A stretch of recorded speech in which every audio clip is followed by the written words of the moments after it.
Yo, what is good, Jets Nation? Welcome back to Jets Media. This is Richie, and in this video, I want to talk about today's OTAs practice over at One Jets Drive. The media was in attendance, and as you guys know, whenever the Jets media is able to go watch these Jets practices, I'll be making a video of all the tweets that they went out there and told us Jets fans what's going on, what's Zach Wilson looking like, who's practicing, who's not practicing, who's looking good, who's not looking good. You guys know the drill. Whenever there is a OTAs that's open to the media, I'll be breaking it all down here on Jets Media. So before we hop into the video, I just want to mention, if you guys are new to Jets Media, make sure you hit that subscribe button. And if you want to check me out over on Instagram and Twitter, that is at NYJets_media. And if you enjoyed the video, please do not forget to thumbs it up. With that being said, let's dive right into practice today. So first, let's talk about some news that came out a couple days ago that I have not been able to talk about on the channel yet. And that's Mekhi Becton is definitely going to be in attendance for minicamp. That's mandatory. Obviously, Mekhi Becton has been a really big talking point for the entire offseason because he's not been at voluntary OTAs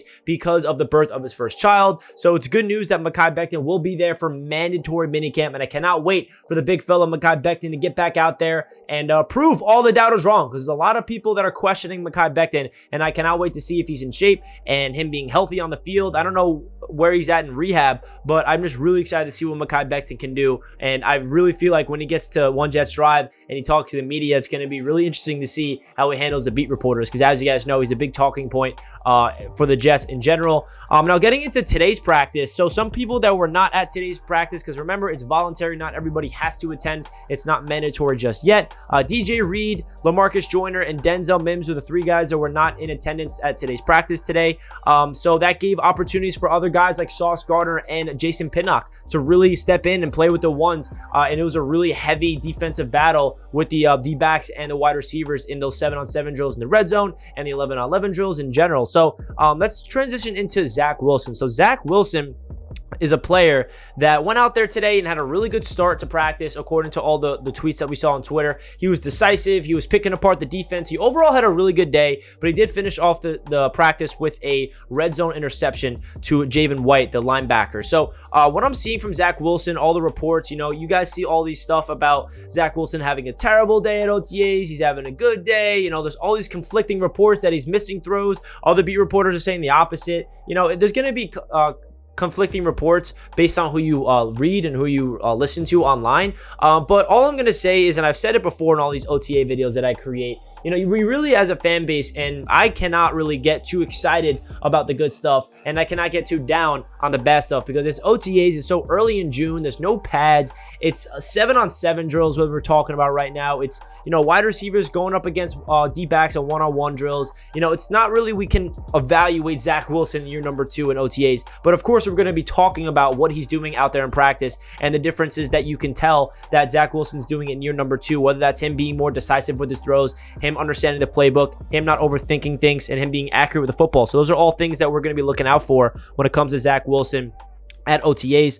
Another player that actually did not participate in practice today, but he was there, he just wasn't participating, which is, I thought was interesting, was Elijah Moore. Elijah Moore was seen on the sidelines watching the practice. That does not mean he's injured. That does not mean like he's, can't get on the field. He wasn't with the trainers or anything, but I definitely want to bring that up because I saw some Jets beat reporters talking about that Elijah Moore was on the sidelines and not participating. So let's hope that he is A-okay. And this is a tweet from DJ. It's just a little touch up on what Zach Wilson was doing today in practice. Overall, he had a good day for Zach Wilson. Carved up the defense from the majority of the team, period. That's really what you want to see. Can he carve up the defense? Can he be decisive? Can he pick it apart when, they're in situational drills? But I think he did struggle when they went down into the red zone. And there was a play where Garrett Wilson absolutely destroyed Sauce Gardner on a route, but Zach Wilson missed him on that play, and then Zach Wilson found Garrett Wilson in the end zone on the next play, but unfortunately Garrett Wilson got up limping and walked off the field. I'm not sure if, I think Garrett Wilson's okay. There's no reports about him if he's injured or not, but I'm pretty sure there's nothing to worry about with Garrett Wilson. But that's the next person I want to talk about, actually, is rookie Garrett Wilson, because he's definitely been turning heads at OTAs. You see the footage here of this route that he ran on. Obviously, he's running a route on air. But what this shows me is his catch radius, his ability to go up there and high point the football. His footwork is just so smooth, and I feel like him as a wide receiver is going to be really fun to watch as a rookie. I really feel like he's going to be one of those players that hits the ground running in his rookie season. Maybe it might not be in week 1, week 2, week 3, week 4. It might take a little bit for Garrett Wilson to know the playbook, know where he needs to go in his routes. I feel like he's really going to hit the ground running when it's like midway through the season or kind of like week 5, week 6. And then on, I feel like Garrett Wilson's really going to get comfortable and show why he was a 10th overall pick. But Garrett Wilson has definitely been impressing everybody that watches these practices, especially with his route running, because his route running is the biggest strength that I have from him when I made my rookie profile video on him. And it's something that this Jets scheme desperately needs, is wide receivers to be able to create separation on one-on-ones. And that's exactly what Garrett Wilson has been doing in OTAs. Some other players that actually had a good day today, taking advantage of the opportunities with guys ahead of him on the depth chart not being at practice. That's newly tight end Lawrence Cager. He had 3 catches today, had a decent day at practice because if you guys don't know, CJ Uzomah is dealing with an injury and so is Jeremy Ruckert. So those 2 tight ends are not out there. So that gives newly tight end. Remember, Lawrence Cager was an undrafted free agent wide receiver 2 or 3 years ago, and he put on like 25 pounds of muscle. Now he's transitioning into a tight end. So he went out there and had a productive day. You can't complain about that. Another player that is in a pivotal year is safety Ashton Davis. So Ashton Davis had an interception today. Pretty sure it was on Joe Flacco or it was on Mike White. I forgot which quarterback threw the ball, but he had an interception and he had a pass breakup. This is his first fully healthy offseason. So Ashton Davis is a very interesting player. The 3rd round pick 2 seasons ago in the 2020 NFL draft. Hasn't really done anything where us as Jets fans are expecting anything from Ashton Davis to be the starting safety or be the guy, right? But I feel like this is a really pivotal offseason for him. But another guy, the safety position that I touched up on earlier in the video that I'm excited about is Jason Pinnock. Jason Pinnock ran with the ones today because LaMarcus Joyner was not out there at practice. And Jason Pinnock has been impressive according to all the people that are at practices. He's getting a lot of playing time at safety. He transitions well to the safety position. Jordan Whitehead, the newly free agent acquired safety from the Tampa Bay Buccaneers on the New York Jets, he talked to the media and he actually knows Jason Pinnock with his days at Pitt, and he was speaking glowingly of Jason Pinnock. He feel like his transition from corner to safety is only going to benefit him because of his range of motion, his ability to really, just be a guy that can cover a lot of field and a lot of grass, and that's what you want from at the safety position. So I'm excited to see what Jason Pinnock can do because we saw a little glimpse of what Pinnock can do at the safety position at the end of the season last year. So I'm really interested to see what's going to happen with Jason Pinnock heading into year number 2. Is he going to be the backup safety? Is he going to be the starting safety? You never know. So I'm excited to see what Pinnock can do in year number 2 and kind of technically like his full offseason being a safety, because last year when we drafted him, he was playing corner. So I'm excited to see what he can do transitioning to the safety position.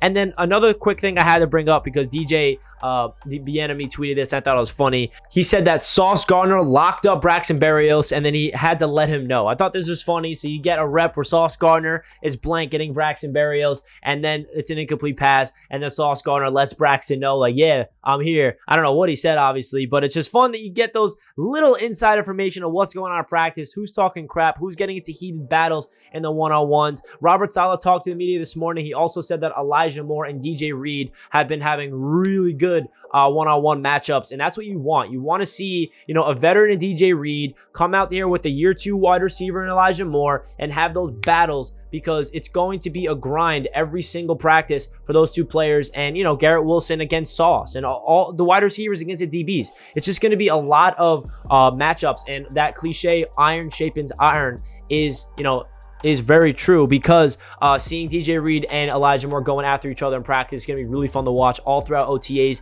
into minicamp, and of course into training camp when that begins in next month, I believe. So that's really all the takeaways I have for today's OTAs. To finish it off though, I want to talk about a couple of these footages of Zach Wilson throwing the football that the New York Jets uploaded today. Just want to talk about the sidearm throw because I thought it was beautiful. I just absolutely love that Zach Wilson can contort his arm and he can do this. Now, is this the perfect pass to Trevon Wesco? No, it is low. It's not like he threw a dime, but I definitely want to bring this up and show you guys that this is what Zach Wilson could do when he gets really comfortable and when he gets flashy, right?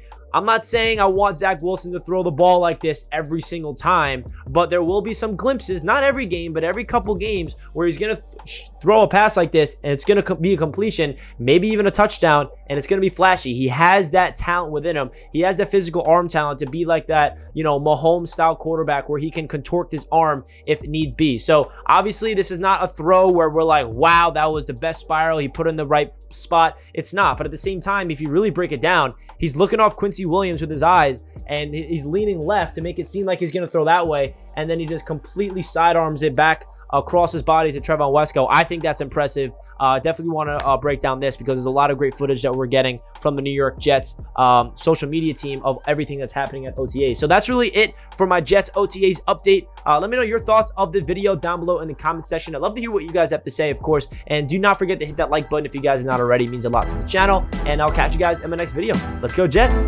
Peace.